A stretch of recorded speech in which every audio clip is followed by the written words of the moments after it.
একটা মাসআলা বলি মহিলাদের স্বার্থে, মহিলাদের ফায়দার প্রতি লক্ষ্য করে একটা মাসআলা আলোচনা করি। এই হাদিস থেকে বোঝা যাচ্ছে যে মহিলারা, আল্লাহর রসুলের যুগের মহিলারাও কানফুল ব্যবহার করতেন। নাকফুল ব্যবহার করতেন কিনা এই বিবরণ হাদিসে পরিষ্কার কোথাও পাওয়া যায় না। কানফুল ব্যবহার করতেন এমনটাই হাদিস দ্বারা বোঝা যায়। এতে উলামায়ে কেরাম বলেছেন মহিলাদের জন্য কানফুল ব্যবহার করার অনুমতি আছে। এর ভিত্তিতে বলেছেন মহিলাদের জিনত সৌন্দর্যের স্বার্থে কানফুল ব্যবহার করা জায়েজ হয়, নাকে ফুল ব্যবহার করাও কি আছে, জায়েজ আছে। তবে যে জিনিসটা আমি বলতে চাচ্ছি, আমাদের মা বোনেরা অত্যন্ত উদাসীন এই ক্ষেত্রে। অনেকেরই নামাজ হচ্ছে না, একটিবারও খেয়াল করছি না।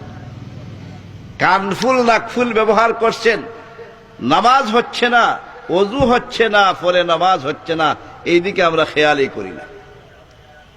যে মা বোনের নাকে ফুল আছে, ছিদ্র আছে, নাকফুল সাধারণত ছিদ্র করেই তো সেদা করেই ব্যবহার করা হয়। যে মা বোনদের নাকে সেদা আছে, ছিদ্র আছে, আমি ওদেরকে বিশেষ করে লক্ষ্য করে বলছি, আপনারা যখন ওযু করবেন, ফরজ গোসল করবেন, ওযু করবেন, ফরজ গোসল করবেন,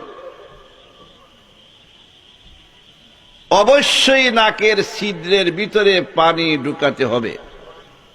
যদি নাকের ছিদ্রের ভিতরে আপনারা পানি না ঢুকান, ফরজ গোসল হবে না, ওযু হবে না, নামাজও হবে না।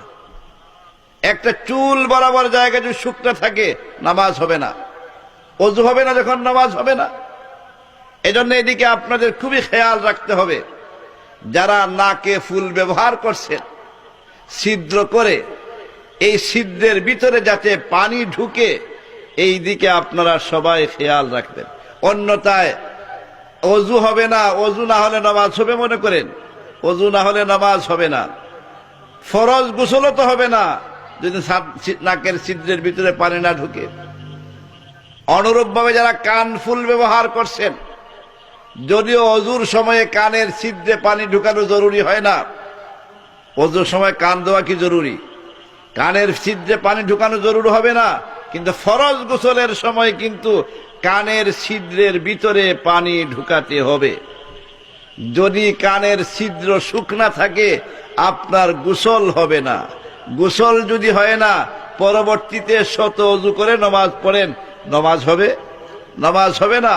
এজন্য এইদিকে আমাদের মা বোনেরা অনেকেই উদাসীন, খেয়াল করেন না, খেয়ালই করেন না।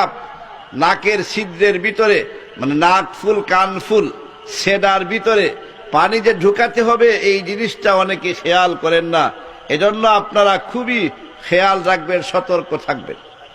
বিশেষ করে আমার অনুরোধ হবে, যদিও জায়েজ আছে নাকফুল কানফুল উভয়টাই ব্যবহার করা জায়েজ আছে, কিন্তু নাকে ছিদ্র না দেওয়াটাই ভালো, নাকে ছিদ্র না করাটাই ভালো।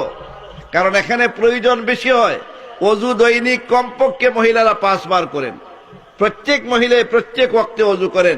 মহিলারা ওযু রাখতে পারেন না, সাধারণত প্রতি ওয়াক্তে ওযু করতে হয়, তাহলে কমপক্ষে 5 বার নাকের ছিদ্রের ভিতরে পানি ঢুকাতে হবে।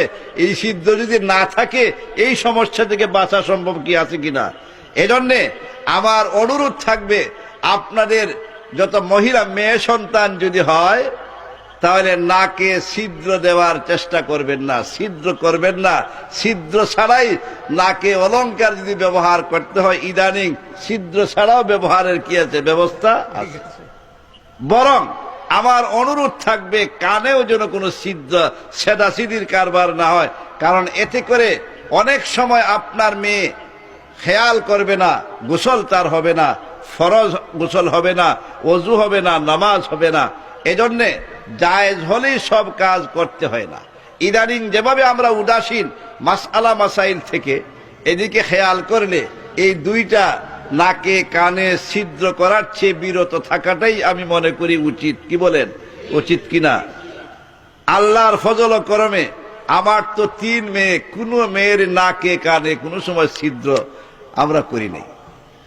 নাকে কানে কোনো ছিদ্র দেই নাই, কিন্তু অলংকার তো ব্যবহার করার ব্যবস্থা আলহামদুলিল্লাহ ছিদ্র ছাড়াও তো আছে, না নাই? ছিদ্র ছাড়াও তো আছে। এজন্যে সুন্দর জন্য অলংকার ব্যবহার করতে হলে নাকে সেদা, কানে ছিদ্র করতে হবে, এমনটা কিনা জরুরি না, জায়েজ এখন এক কথা, কিন্তু এর থেকে বিরত থাকাটা আমি মনে করি কি হবে, ভালো হবে। ভালো, আপনারা কি মনে করেন? আমার সাথে একমত কিনা আপনারা? একমত। এজন্য আমার অনুরোধ থাকবে, যাদের নাকে কানে ছিদ্র আছে গোসলের সময় খুব খেয়াল করে পানি পৌঁছানোর চেষ্টা করবেন। আর যাদের নাকে কানে ছিদ্র নাই তারা তো রক্ষেই পাইলেন। এখনো যদি নতুন কোন ছেলে মেয়েরা আসে, মেয়েদেরকে এই দুই কাজ থেকে আলাদা রাখার চেষ্টা করাটাই আমি মনে করি ভালো। নাকে কানে ছিদ্র সেদা না দেওয়াটাই কি হবে, ভালো হবে। আল্লাহ তাআলা আপনাকে আমাকে তৌফিক দান করুন।